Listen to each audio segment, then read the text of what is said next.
بسم اللہ الرحمن الرحیم۔ ترمذی شریف کی حدیث نمبر 2032 ہے، جس کو امام نافع حضرت عبداللہ بن عمر رضی اللہ تعالیٰ عنہما سے روایت کرتے ہیں کہ رسول اللہ صلی اللہ علیہ وآلہ وسلم ممبر پر جلوہ افروز ہوئے، صاعد الممبر، ممبر پر جلوہ افروز ہوئے، اور آقا علیہ الصلوۃ والسلام نے پکارا، فنادا بصوت رفیع، بلند آواز سے پکارا، اور کیا فرمایا، یا معشرہ من اسلم بلسانہ،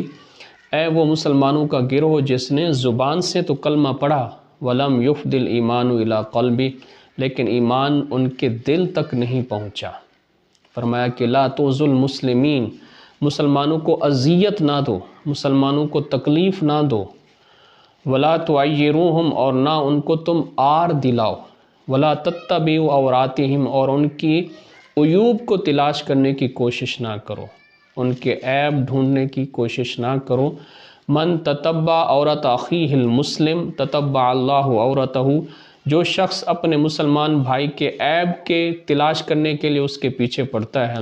اس کا عیب ڈھونڈنے کی کوشش کرتا ہے، اللہ تبارک و تعالی اس کے عیب کو لوگوں کے سامنے ظاہر کر دیتا ہے۔ ومن تتبع اللہ عورتہ، اور جس شخص کے عیب کو اللہ تبارک و تعالی لوگوں کے سامنے ظاہر کر دے، یفداہ ولو فی جوف رحلہ، اللہ تبارک و تعالی اس کو ذلیل اور رسوا کر دیتا ہے، چاہے وہ اپنے گھر کے اندر ہی موجود کیوں نہ ہو۔ اس حدیث سے معلوم ہوا کہ اسلام ہمیں اس چیز کا حکم دیتا ہے کہ ہم اپنے عیب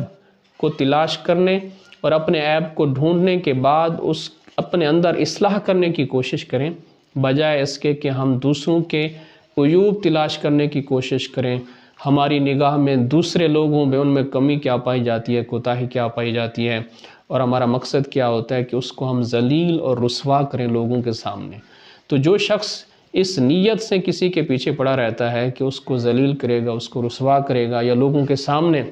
اس کی بے عزتی کرے گا، یا اس کی توقیر میں کمی آئے گی، اللہ تبارک و تعالی آخرت میں تو جو سزا دینی ہے دے گا۔ اس دنیا میں اللہ تبارک و تعالی اس شخص کو یہ سزا دیتا ہے کہ اس کے عیب کو پھر لوگوں کے سامنے ظاہر کر دیتا ہے۔ پھر کیا ہوتا ہے کہ وہ شخص ذلیل اور رسوا ہو کر رہ جاتا ہے، چاہے وہ اپنے گھر کے کونے میں بھی کیوں نہ بیٹھا رہتا ہو، پھر بھی وہ ذلیل اور رسوا ہو جاتا ہے۔ وجہ اس کی کیا بنتی ہے کہ اس شخص نے کسی کے عیب کو